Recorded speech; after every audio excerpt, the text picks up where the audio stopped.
Yeah. All right. Good evening. Welcome to the iHealth channel and on iHealth Radio. Hurricane H in the house, and I have a few guests with me today. I have the special team from Centers Plan for Healthy Living that will be discussing a very special topic, which is ideal and typical for the month of October, and many people may not know about. So let's briefly discuss what that is. So we all know in the month of October for multiple things, one being Halloween month, right? Everybody's like, typically, decorates, does their thing and all that good stuff. It's also in the healthcare, it's also breast cancer awareness month. But what is also known in the insurance and the managed care and the senior world, as well as in the healthcare, it is also the month where the annual election period for Medicare enrollment, which is basically where everybody has an opportunity to, select a health plan, join a health plan, move from a health plan. And so today is the October 15th, and today marks the beginning of the 2021 season for the enrollment in the Medicare space. But we're going to talk a little bit about the overall Medicare program, and that's we have the experts, and from there we'll talk a little bit more about what it means for this particular season and what it means for the seniors and for the agents, for the industry. So the first thing I'm going to talk about is really just the general Medicare. Now, we all hear Medicare. Some of us may know what Medicare is. Some of us may not know what Medicare might be. We will be starting with that. But before we do that, I want to introduce my team here and my guests, special guests. So I have Glennie Espinal, I have Tiffany Wong, I have Laura Seefeld, and we have Vladimir Robu, all from Centers Plan for Healthy Living, which is an HMO, a managed care organization in New York that actually promotes different health products and specifically health plan products in the health maintenance organization space. And I know I've talked about these things in previous shows where we had to talk about, MCO world. Today is a series of the senior world or senior health type of talk show. And we will actually touch in all these little topics, slowly but surely. We do have about, let's say about 30 minutes for the show. And so it will be a brief show. We're not going to put a lot of information, but if you're watching the show today, it will be just great to get some of the basics and understanding what the options and the choices that someone might have here. So whether you're a consumer, you're an actual professional, or you're a caregiver, this is going to be a nice session. You can get some feedback and some information that you can use, to make some decision in the next few months if you know someone or you personally have Medicare option that you need to select from. So that being said, Tiffany, how are you? Good. How are you? All right. Well, welcome to the show. Thank you. Thank you. Great to be here. All right. Well, the iHealth channel, is very pleased to have you on and the whole team here. So we're going to talk about Medicare in general first, right? So let's talk about Medicare. Tell us a little bit, but how do you see Medicare? Let's define what Medicare is. Okay. So pretty much Medicare is, a federal health insurance basically that's available to all of our US citizens, obviously. So it's a federal administered program. So a lot of the funds come from the federal government. So anyone that is a US citizen that's worked here for about 10 years or the 40 quarters, they're entitled to Medicare. So it's a health insurance that breaks out, and it's very structured. So it has like 4 different parts where it offers you, part A, which is your inpatient hospital insurance, your part B, which is your outpatient. So it really covers you for all your doctor services, um, DME equipment, and just anything that's outpatient. And then you have your Part C plans, which is us. Centers Plan for Healthy Living. So it's a really exciting time right now for Centers Plan for Healthy Living because, obviously it's AEP season, but also in the direction of our company where it's going on and our focus on really on these Part C plans, which we'll get into in a little bit, but pretty much it's all our Medicare Advantage plans. And then, of course, Part D, which is our prescription drug coverage as well. So they're also entitled to that particular benefit too. So pretty much all Medicare recipients and beneficiaries, once they are eligible for Medicare, you pretty much get to select, what parts you want. Whether that's Part A, Part B, Part D, or you get to go into a Part C plan, which is, what the people normally want because of the enhancements and all these supplemental additional benefits that you are basically benefiting from. Pretty much original Medicare has that structure and what they offer. It's pretty much straightforward. There's pretty much everybody's entitled to the same set of benefits. But what makes it unique is really the Part C plans and having that ability as a consumer to be able to shop around and be able to pick the perfect plan that really works for that prospect, for that consumer. So everyone has, different tastes, different benefits that they're looking for, different features that they're looking for, that fit best for their healthcare. So pretty much that's what, the Part C plans are. All right. So Go ahead. thank you. And now that's the Medicare in general and the different kind of parts that comprises with. But now people have options. Ultimately, we talked about today launching being the mark of the new season for annual election, where people can actually select the Part C plan or other option. But so there are other options available to Medicare beneficiaries in addition to the Part C. So I know for a fact. I mean, there's obviously the MedSops, right? So is that something that is a value for someone, for example, that has Medicare? Someone will ask, well, why will I want to go with a Part C plan? Well, I can just, and this actually came up to me not even a week ago. We had a conversation with someone, and that was a question like, well, I don't want to be in Part C. I want to be on the MedSup, right? That's somewhat is a choice, but not everybody wants to make that choice because again, these other MedSups, they're insurance policies that you buy in addition to your regular costs. Costly. Exactly. So Laura, since you obviously been around, this stuff about the MedSups. Tell us a little bit about that cost. How does that work? How does that also relate to Medicare? Yeah. So Medicare is going to cover the 80%, right? Yep. You have Medicare Part A for your hospital and Part B for your medical, and it will cover, after you meet your deductible, 80% of the cost.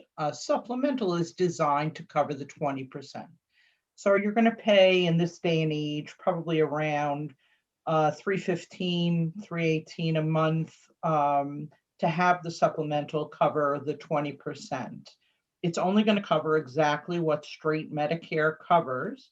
It'll cover your doctors, your hospital, your medicines, but it's not going to cover any value-added other benefits, which would be the reason that a lot of people do prefer a Part C plan, because it's going to give you things like dental or vision, things that straight Medicare is not going to cover. So technically, Medicare does not really cover the dental, as you said, the vision, the hearing, right? And so even if you did buy one of those policies to supplement your cost, your out of pocket, it will not give you the additional benefits. And so therefore, you will have to probably pay out of pocket for those things if you needed to go to dentist, for example. Yeah. By joining a Part C plan, you'll have the ability to get those additional benefits. Yeah, and we live in an urban area here. So many people that retire are used to having from their former employers an HMO or a PPO style of coverage, a Part C style of coverage. So when you have a supplemental, it allows you to be able to visit any doctor anywhere in the country that accepts Medicare. But a plan like ours, a Part C plan, is going to offer you universal worldwide coverage. So you're still going to be able to go to an urgent care center or an emergency room if you're traveling out of the States or out of New York or out of the country. I think that provides a better advantage even for people. So, but primarily we're talking about emergency, right? So if someone, let's say you reside in New York City or New York State and your benefits are administered by a plan here in the state, if you were to move to, let's say on a trip, to Florida, and that's a lot of people do the snowbirding thing, right? And so sometimes that becomes a challenge because they need to have some sort of a transitional coverage there. Some plans may offer this, right? But not every plan does. But for an emergency, specifically, you would go to any ER in the nation and be able to get services. Is that correct? Or in urgent care and see a doctor at the urgent care. Well, some plans do. I'm assuming not all the plans will allow for urgent care outside of the state, but certainly the emergency, which basically life-threatening situations, will be qualified. Now, I'm aware of like many plans that do also offer what, as you mentioned, like worldwide emergency coverage. I know Centers does, but certainly that's an option that is very beneficial to people who probably like to travel overseas and visit family. I mean, obviously during these days right now, it's a little tough. Go on a cruise, You get sick on a cruise, you eat too much, whatever, drink a little too much, got to be shipped off $25,000 worldwide. That'll cover the helicopter to get you off the cruise ship. Laura, you mentioned cruising. That's like, I'm actually right now, on a withdrawal with cruises because we can't get on the ship right now. It's a little problem. They actually just put their own kind of new rules because they're going to start soon. So not the topic for the day, but certainly we can always talk about healthcare on the ship. But yeah, it is obviously our seniors, do love to travel and they have the time to do it. And a lot of them actually prefer cruising as an opportunity. And to your point, sometimes you're going to these islands and something happens, you're stuck. If you're going to go to an emergency room there, you need coverage. So that's as far as the parts, the additional benefits that somebody can get, if they choose not to be on a MedSup policy or a Medicare, and then basically select a Part C plan. Now let's talk quickly on we talked about Part A, outpatient, right? Part B, inpatient rather. So that's the hospital, anything that's done inside home care, that kind of thing, inside the hospital specifically, skilled nursing facility, right? And then we have the outpatient, which is your visit to your doctor, to your specialist, to your ambulatory surgery, that kind of thing. And then we have, the Part D, which is the drugs. So that's a big one. I mean, I know the drugs can be costly, right? So what are we telling people about what's the best way to understand their drug benefits, when they have Medicare? Because remember, some plans, some people will select just to be on what we call a Part D plan, and they're not really involved. They still have the original Medicare. And some people will have some sort of a Part C plan that includes the drugs, right? Mm-hmm. So what can we say to folks right now that are listening or watching the importance of selecting the proper, Part D plan or the proper plan that offers the drugs, and how does that vary, for example, from plan to plan? So basically, all the plans are going to have the basic same stages. First is a premium, and you could have a premium that could be $0, or you could have a premium that's going to be $100. Mm-hmm. Then you're going to have a deductible that you have to meet. And then once you have met your deductible, then you're in the initial coverage period. And then once you hit, I want to say 4130, is that the right number? 4020. 4020. Once you hit $4,020, then you're in what's called the gap. And this year is a good year within the gap. This year, it's straight 25% for all medicines, whether it be a generic medicine or a brand name medicine. So once you're done with the gap and you hit 6550, and that would be money that you have laid out of your pocket, then you hit the catastrophic And once you're in catastrophic, you're basically paying $3.70 for generics, or $9.20 for brand names, or 5%, whichever is greater, not whichever is less, whichever is greater. But basically, that's what all the Part D plans have. With our program, with our MAPD, we offer what's called an enhanced drug program, which means that the deductible is less than the Medicare standard. If you have a standard Part D plan, just a PDP, prescription drug program, $445 is the deductible that you'd have to meet, meaning you'd have to lay out that money before the insurance is going to help and start paying for stuff for you. Ours is $395 with our MAPD program, and that's a nice discount. And we don't have a deductible for when you're taking generic medicines. I was going through a lady's drugs, and she had quite a number of medicines, probably like about 10 medicines, but it turned out they were all tier 1s. So they break down medicines by tiers. Tier 1 is preferred generic, tier 2 would be a non-preferred generic, tier 3 would be preferred brand, tier 4 would be non-preferred brand, and then the tier 5 drugs would be the catastrophic drugs, the drugs that usually are super duper expensive for very rare kind of conditions. Sometimes in that class, you'll also find a drug that's gone generic, that the patent has expired on the medicine, and now all the different companies can make it.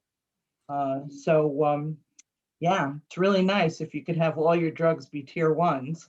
That is lucky. I mean, typically, some of the what I call the three stooges, anything for cholesterol, blood pressure and diabetes, those are usually like high-end stuff, and sometimes you don't get them in generic format, which can cost money. So that's great, actually. And congrats to the lady that she was able to get all those for nothing, no cost. Right, mail order. Do the mail order, is get them even for better. zero. That's right. So now we're talking for main standard, like, so someone that is straight Medicare and that's it. That's all they have, Medicare, and then they have options, right? What about someone that has the Medicaid side, right? So those are also folks that have options. Medicaid ultimately being, a state-run kind of insurance, funded by state and feds. But, what happens to those folks? I mean, do they have the same, I guess, costs that, we've talked about, or they're varied or different? So, Do you want me to talk about that, or Go you want ahead. somebody else to talk about it? Listen, it's okay. It's not an interview. We're having a discussion. So, so folks that have Medicaid have basically everything covered for them. So let's say are we talking specifically Medi, right? yeah. So somebody that has their Medicare doesn't cover everything 100%, as we've already stated. They're going to come in and pay 80% of your cost. So what the Medicaid program does is that they come in and they cover that 20%, right? So they'll be able to, you won't have any out-of-pocket costs. So those out-of-pocket costs that you usually incur, whether you're staying original Medicare, they're going to cover that. If you go into a Part C plan, what happens is that now you get those nicer Part C plans with the benefits that are slightly more enhanced, and you get a bigger OTC balance, or you get better co-pays and things like that, depending on the level that you have. So Medicaid gets broken down where you can either have full Medicaid, full benefits because you meet the income requirement, because it is specific to low income individuals. Like that is the criteria to enroll or get Medicaid benefits, right? So let's say you don't meet the criteria, but because due to assets or things like that, you can also be possibly eligible for what we call the Medicare Savings Program. All right, so that's just a different program for people that don't necessarily meet the criteria, but are still some type of low income and need financial assistance. They'll come in, and that gets broken down into 6 different levels. And the MSP program will come in and pay their out-of-pocket costs for Part A and B. And then we have another program, and that one is run by Medicare, not Medicaid, the LIS program, and they'll come in and cover their Part D. And they can have either full or partial LIS. So if they have full LIS, it's essentially like having full Medicaid. everything is going to be at zero cost. They're not going to have a deductible. They're not going to have a premium. They're not going to have an out-of-pocket cost, no co-pays, things like that. If they do have partial LIS, then they're going to have some type of out-of-pocket cost, but everything is reduced. So instead of having, for example, for an MAPD plan, the premium is, I'm sorry, the deductible is $395. Mhm. Instead of paying $395, it can range between $0 to $92. So that is just the perks of being low income, right? Where you'll get this program, they'll come in and pay all those out-of-pocket costs or get the enhanced benefits from a D-SNP plan, which is what we call the Part C plans that offer for dual eligibles. No, well, that's a lot of information, and I know we know this more or less because we do this on a day-to-day basis, but it does sound like it's a lot.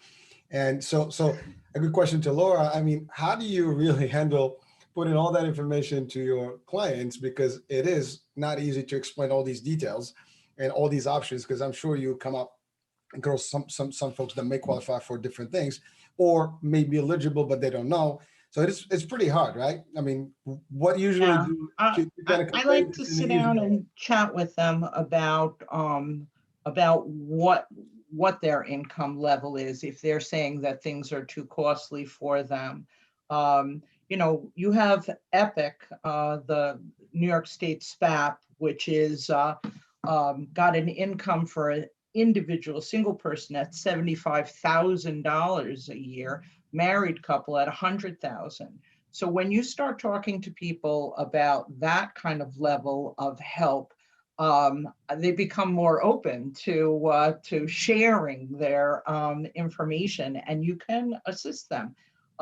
Epic at the lowest levels will give you a slight fee that you'd have to pay to be able to have the program. But at the higher levels, you have a deductible. So if your drug costs are such that you're falling into the donut hole, the coverage gap, it's going to allow you to be able to have that working secondary to your to whatever plan that you have, whatever drug plan you have. And the requirements for Epic are just that you live in New York State and you be 65 years old and that you have a Part D plan. So it's pretty easy to be able to qualify for that. And then if you step down, let's say your income is a little bit less, then you can qualify for that LIS program. And basically, you're going to either have zero copay, you're going to have nominal copays $1.30 or $9.20 for medicines, no matter how expensive they are, if you qualify for the LIS program. So I just want, sorry, I didn't mean to cut you off, but just want to clarify, because I mean, obviously we're referring to Epic in the New York State program, but certainly there is a similar program in pretty much every state. So whatever you are in the 50 states, you should be able to access a similar program through that particular state. So and we refer to them as state pharmaceutical assistance programs, and they work similarly to what Laura just mentioned. But in New York, that's actually the program that that is more relevant, and the folks that she works with are the ones who kind of benefit from it. So I wanted just to transit to a different item in the discussion, which we started talking about the annual election. So ultimately, different folks have different times of the year where they can do some transactions with Medicare. Today marks the biggest, I guess, season of all. This is like the season of Medicare.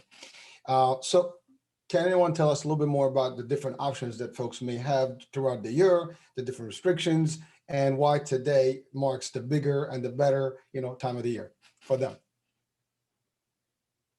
Anyone? Sure. So the AEP is what we call this. The annual election period is a period that runs from today, October 15th through December 7th. That's when anyone that has Medicare can make a change from one program to another. You can switch from a supplemental to a Part C plan or vice versa.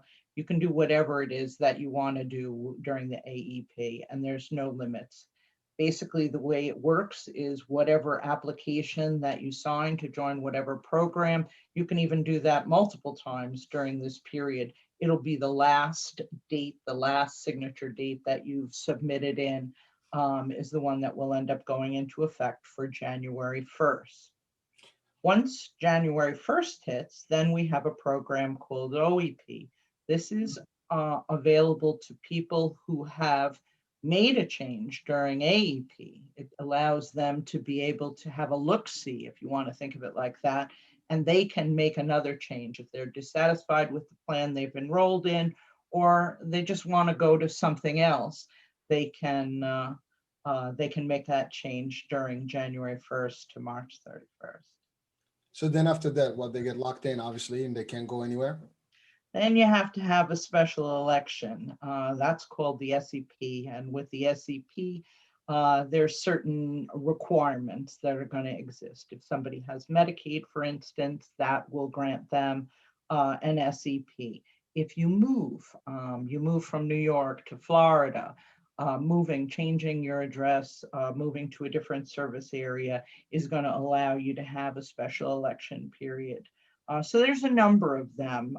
There's some new ones this year for people that are having financial struggles. You know, you're always going to be able to know what those election periods are if you visit the Medicare website or you're talking to a professional and they're sitting down with you. I always think it's important to just tell people to just share what is it that you're looking for, what is it that you are thinking about. We can help you. We can direct you in the right direction, guide you. Perfect. So now ultimately we talked about these periods. Now with the special election, I know that, you know, especially for the duals or the ones that have Medicare and Medicaid. So there are some restrictions also that are added now more than ever, right? So I know that for a fact, for example, they have also some lock-in periods, and they can only make some moves from plan to plan within a particular time, right? Once per quarter. So Right. once per quarter, and Once- that's only for the first couple of quarters or 3 quarters? Right through the end of September. To the end of September. All right. Now, ultimately, someone that's aging in doesn't have to worry about all of this, right? They can pretty much enroll, correct? Yeah, you have a 7-month window when you first are granted your right to have the Medicare card. Most people get that on the first day of your birth month when you turn 65. Some people get it because they're on a disability. Once you're on a disability for about 24 months, they'll grant you Medicare. And when you get your Medicare Part A and Part B, you have a 7-month window in which to enroll, 3 months before your birth month, the birth month, and 3 months after. And during that period of time, you can elect a Part C plan, you can sign up with a supplement, you can sign up for a Part D program, whatever it is that you want to do, and that will go into effect on the first day of your birth month. All right. So in the interest of time, because we have about 8 minutes to go. Let's talk a little bit about your offerings, Centers Plan for Healthy Living. I mean, ultimately, there are different choices people may select from in every state. And you are ultimately working for a specific health plan, as opposed to, a broker who probably presents multiple products and offerings. Let's talk about what are the offerings of Centers Plan for Healthy Living for 2021. Okay. So I call myself a captured agent because I'm working for one specific company. We have 3 offerings for people that live in the community. One is called an MAPD, and it's the Centers Plan for Medicare Advantage. This is a program that has what we refer to as an enhanced Part B program, and it offers some nice incentives. So it covers your doctors, your hospital, the medicines. It covers, going for tests and blood work and all kinds of things like that. But what I like about the program is that it's a 0 premium plan, and it's a 0 copay to go and see your primary care. It's $30 to go to a specialist, which is a very reasonable price, I think, for seeing a specialist. And it offers some enhancements. It gives you a dental benefit, which is up to $2,000, covers dentures, covers a filling, covers cleaning, polishing, and bite wing x-rays twice a year. So it's really pretty much what you need for a drug plan and a dental plan. It's going to also give you, vision care, $150 towards your glasses every year. I think that's a nice benefit. So in addition to our MAPD, we also offer what's called the D-SNP program, which is designed for people that are dually eligible, meaning that they have Medicare and that they also have either some level of Medicaid or the MSP program that we talked about before, which is the next level up from Medicaid. The MSP program, QIMB, QMB, SLIMB, SLMB, or QI. So if you have those programs, you're entitled to the D-SNP program, and that will allow you to have a cost share of between 0 and 20%, depending upon what your level is with the Medicaid or MSP program. So that becomes very reasonable. It's got an OTC benefit of $144. OTC stands for over the counter. So it allows you to actually get things that you would be buying off the shelf. Maybe it's, vitamins or aspirin, but it could be things more expensive like, women's incontinence program, pads, things like that, which, gets really costly. And it'll help you not have to spend money out of your pocket to be able to get those items. That's a great benefit to have. With our MAP program, which is the third plan, that stands for Medicaid Advantage Plus. This is a program that is relatively new, and it's designed for people that have Medicare, full Medicaid. You have to have full Medicaid, and then also a need for home care or long-term care services, things that would be happening in the home. You have to be in need of those kinds of service for at least 120 days. But once that program goes into effect, that's a good design because it's all care managed by one entity, as opposed to an entity from Medicare, from Medicaid, and from long-term care services. So it consolidates and makes things very, very easy for a person. Well, it does seem that you have a very good offering, and you certainly broke it I'm down very very psyched. Yeah. And you broke it down so simply that I got it. I mean, I hope that everybody else can very easily understand it. Obviously, we're taking a little time. You'll probably do a lot more extensive description and explanation of all those benefits. And I know today was the #1 day for the season, so I wish you good luck and the whole team for that matter. But just a couple of notes before we close the show.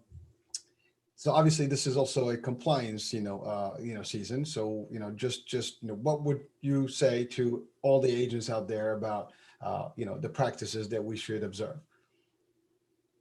What would I say about it? I would say, watch your P's and Q's. Definitely be sure to tell everybody everything. My philosophy has always been no sorry, grandma. I wouldn't want anybody misleading or doing something that wasn't right when they're working with somebody's mom or dad. I heard a horrible story today about an agent that was working with Medicaid who was just going through the phone book and writing up stuff for people that really didn't exist. You hate to hear stories like that. You hate to hear about people trying to, do things wrong. You have to do things correctly and truthfully. Do the right thing. That's so with that will be our final message for today. Again, we've tried to cover a lot of information in a very short amount of time, and ultimately we never can do justice to Medicare and all the different things and the different components and parts of it. So certainly we might potentially have a different session where we can discuss a little bit more in details and maybe break it down, further. But Laura, thank you. That was a very impressive, great presentation there for those segments. Tiffany, Glennie, thank you so much, for the interactions and for the introduction of the program. I know I called on Tiffany first. Vlad, thank you for joining us. Again, from the iHealth channel, the iHealth radio, for me personally, Hurricane H, I want to thank everyone that's watching, listening, and of course our special guests for being with us and sharing their insights. Hopefully that everybody out there gets the most from this season. Learn the stuff that you need to learn. Educate yourselves if you have to. Those of you that are working in the industry, make sure you educate folks properly. Stay compliant, and let's get it done. Do it right. That being said, thank you very much, and we'll talk soon on our next show. Bye-bye. Bye. Thank you. Bye. Yeah.